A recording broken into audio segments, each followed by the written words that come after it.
2022년 7월 21일 큐티 말씀입니다. 출애굽기 3장 1절로 12절입니다.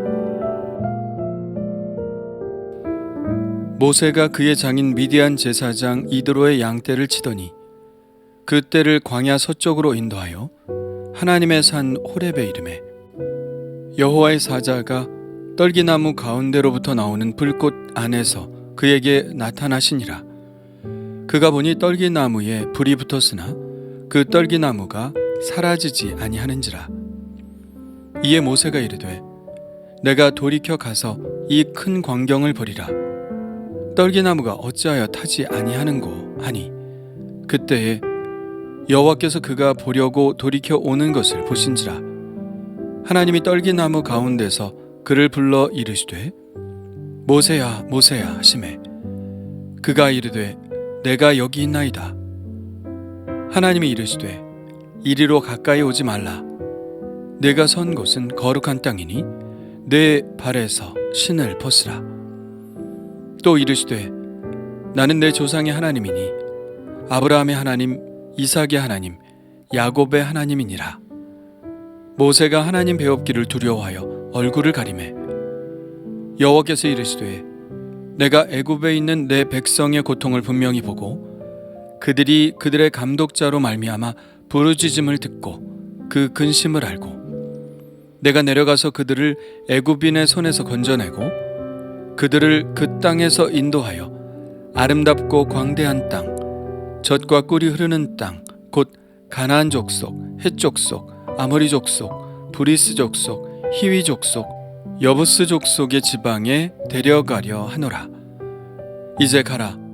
이스라엘 자손의 부르짖음이 내게 달하고 애굽 사람이 그들을 괴롭히는 학대도 내가 보았으니 이제 내가 너를 바로에게 보내어 너에게 내 백성 이스라엘 자손을 애굽에서 인도하여 내게 하리라. 모세가 하나님께 아뢰되 내가 누구이기에 바로에게 가며 이스라엘 자손을 애굽에서 인도하여 내리이까? 하나님이 이르시되 내가 반드시 너와 함께 있으리라. 내가 그 백성을 애굽에서 인도하여 낸 후에 너희가 이 산에서 하나님을 섬기리니 이것이 내가 너를 보낸 증거니라. 아멘.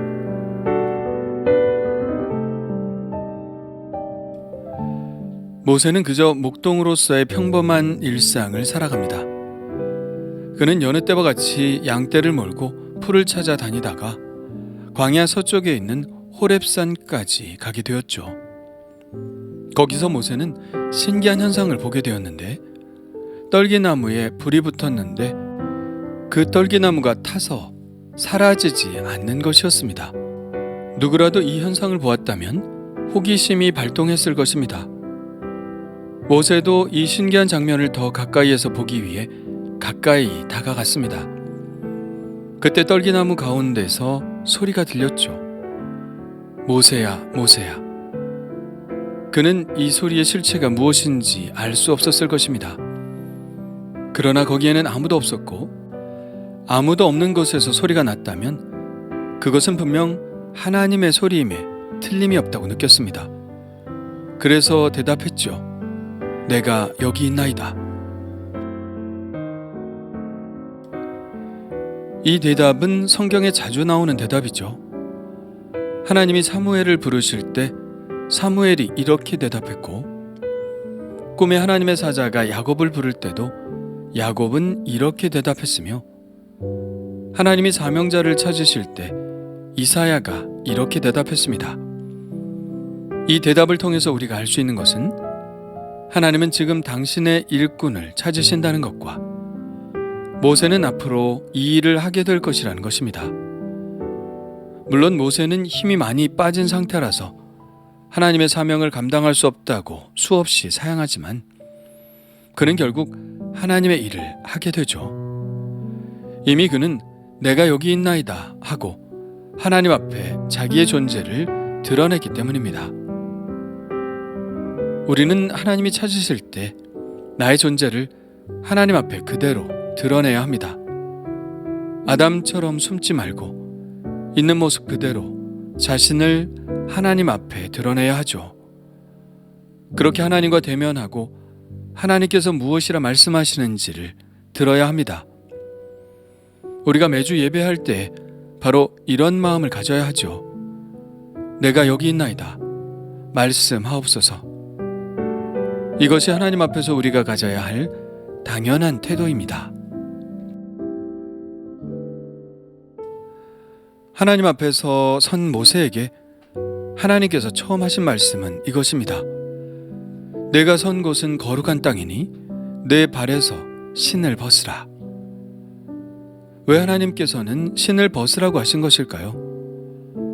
말씀 그대로 보자면 신은 거룩한 땅에 합당하지 않다는 것으로 들립니다. 왜 그럴까요? 왜냐하면 신은 이곳저곳을 밟고 다닌 물건이기 때문입니다. 그 신을 신고 모세는 죄악된 장소도 두루 다녔을 것입니다. 신에 낀 때와 묻은 먼지들은 세상에 죄와 악이 묻어 있다는 것을 의미하겠죠. 그러나 그것은 신발뿐은 아니었겠죠. 그가 걸치고 있는 옷도 지팡이도 모두 죄악의 더러움이 묻어 있었을 겁니다.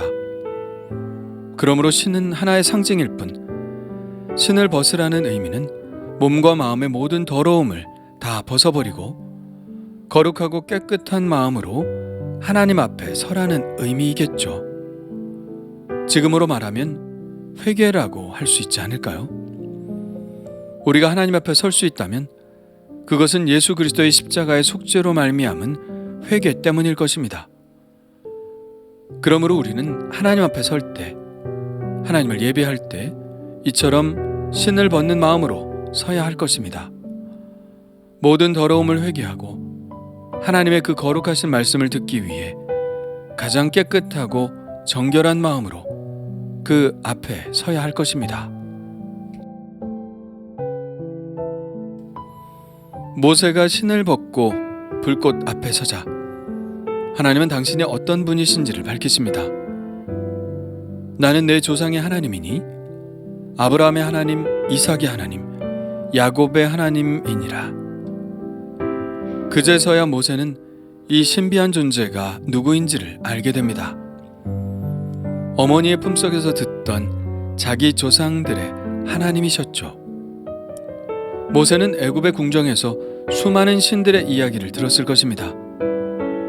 그러나 그가 만난 하나님은 애굽의 수많은 신들 중 하나가 아니었습니다. 어머니가 들려주었던 그들의 조상 아브라함과 이삭과 야곱의 하나님이셨습니다. 당신의 백성들을 가나안 땅으로 인도하시기 위해 애굽 땅에서 구원해 내시겠다고 약속하신 바로 그 하나님이셨죠. 그는 너무나 두려워 얼굴을 가렸습니다.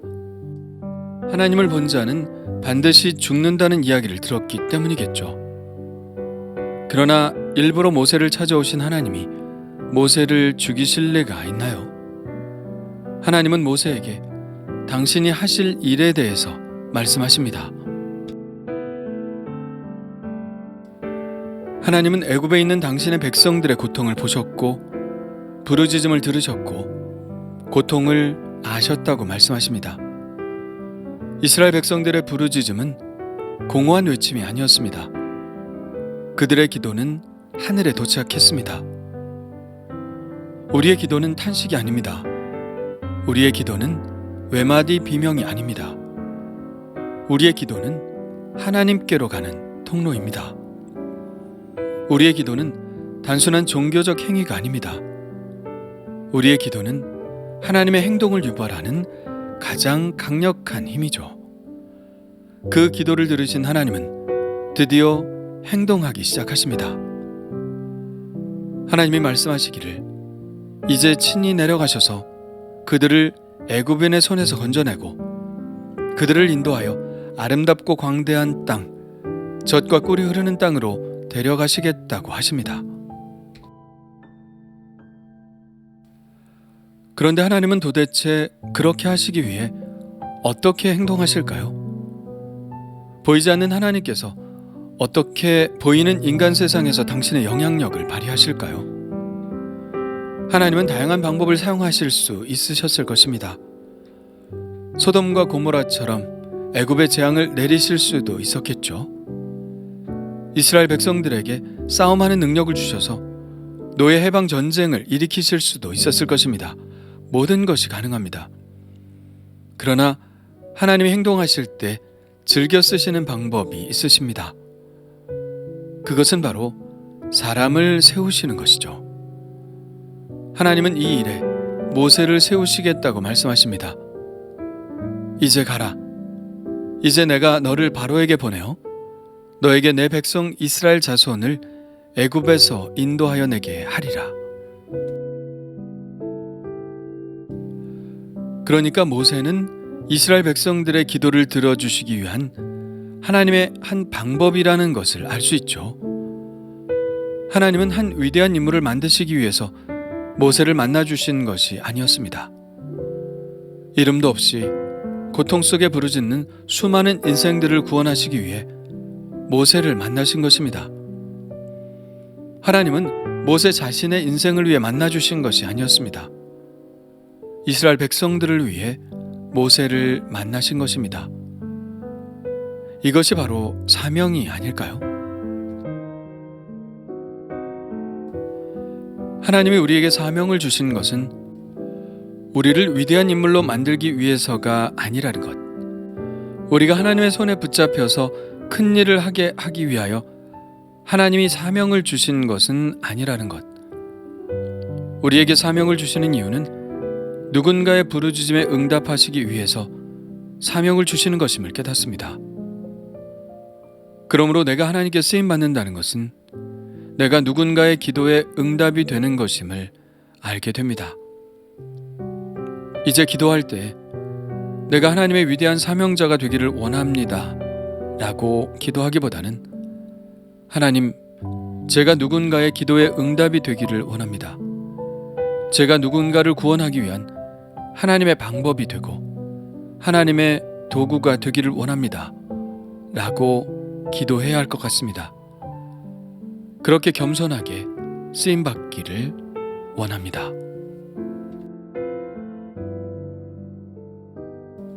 주님 감사합니다. 하나님이 저를 만나주신 이유는 누군가의 부르짖음이 이미 있었다는 것을 깨닫게 해주심 감사합니다. 내가 하나님의 사명을 감당하며 살 수 있는 이유는 누군가의 간절함이 이미 있었다는 것을 더욱 알게 하옵소서.